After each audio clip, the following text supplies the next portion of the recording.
Whoa! From Joe Kosinski, director of Top Gun Maverick and Taco Bell Web of Fries, comes the Formula One movie. In the spirit of the sport, I'm gonna keep this nice and fast. A review like lightning, ka-chow! Full disclosure, I'm not really a car guy. A few times a year we get these car guy movies like Ford vs. Ferrari, Rush, like these. And unless it's Talladega Nights or Mad Max, your car movie probably isn't my thing. But I saw the trailer for F1 in theaters and goddamn, looks pretty cool. Top Gun Maverick was rad. That beginning scene when Maverick's going fast as hell on that jet just to feel something again was a great scene. I'll watch a whole movie of that, sure. It was really Joe Kosinski's name that got me interested in seeing this, even if I saw it super late. It's fine. So, did this movie finally convince me that car movies are actually sweet and show me everything I'm missing out on?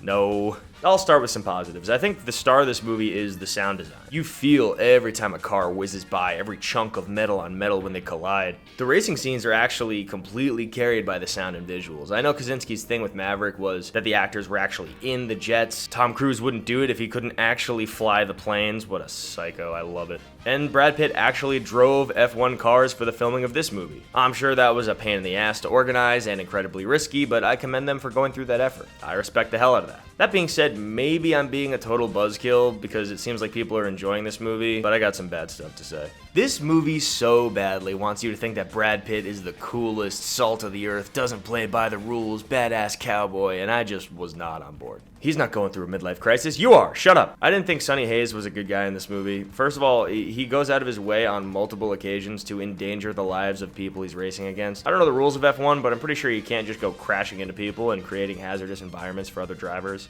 And it's presented as him thinking like outside the box. He's not thinking like a normal F1 driver, and that's how he's gonna win. But it's like dangerous and life-threatening to other drivers, and he still ends up in last place, so he's just being an asshole. And I get that the whole arc of this movie is him like needing to understand that it's a team sport. He's got to work on a team and trust others. But he spends like a good half of this movie just being a total dick to his team. And then when he finally does come around and he becomes a team player, it kind of feels out of nowhere. There's a scene where he's berating his partner for doing exactly the kind of thing that he's been doing the entire movie. Driving selfishly and not thinking of the team. But like, dude, you literally sat there in the pit because you didn't get the tires you wanted. Like, that's way worse than what this guy was doing. I don't think it helps that Brad Pitt pretty much sleepwalks through this thing. There's only so much you can get by on with your natural charm and charisma, and he's got that. Yeah, he's Brad Pitt, but the writing, God, he's got so many lines that check all the boxes of like virtue signaling to dads in their 60s. The typical, to me that sounds like a participation trophy. Where I'm from, we don't need all your fancy technology and equipment, just give me a cold beer and a beautiful woman. It's brought up a few times that he races cars just for the love of the game. It's not about the money,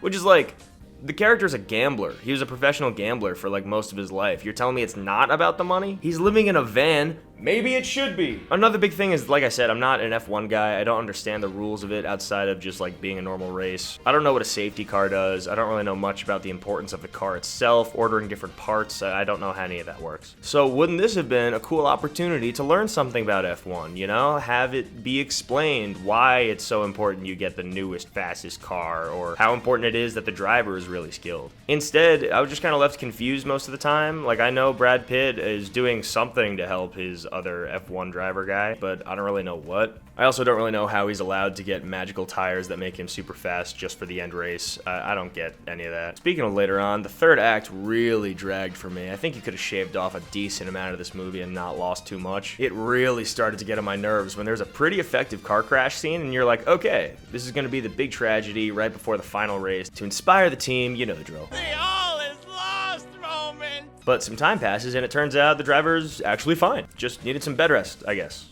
Okay. Then there's a plot about how the fancy new car they want to race with is being taken away from them, so we spend like 10 minutes on that. The all is lost moment. You think that's going to be the big tragedy they'll need to overcome for the final race, but that's actually fine. And then there's another car crash scene right before the final race. The all is But it's actually fine. Actually, it turns out all he needed was some bed rest. And then Brad Pitt loses his job right before the final race. But it's actually fine. You see what I'm getting at here? The whole rhythm building up to the final race is really weird and drags on for so long. It feels like we've hit and resolved like 10 tragedies. Every character has walked out of a flaming car wreck perfectly fine. So that by the time you get to the end, it doesn't feel like it's building up to this conclusion. I was ready for the movie to end and we still had like 30 minutes left. I guess overall, it feels like somebody had an idea for a product rather than an idea for for a story. It felt like a commercial for F1, but I left the movie having not learned anything about F1 and not being particularly excited about F1, so it was just kind of a bad commercial. Feels like as the hours go by since I've seen it, all the details are leaving my brain, and I'm sure in about a day I'm not going to remember a damn thing from this movie. So I'll wrap it up here. In one ear, out the other. Like I said, these kinds of movies usually aren't my thing anyway, but you know, I didn't know anything about fighter jets before seeing Top Gun Maverick, and that was sick. So did you see F1? It's been out for a bit now, so I wouldn't be surprised. Did you like it more than I did? Do you have a favorite car guy movie or sports movie in general? Let me know, and see you later this week.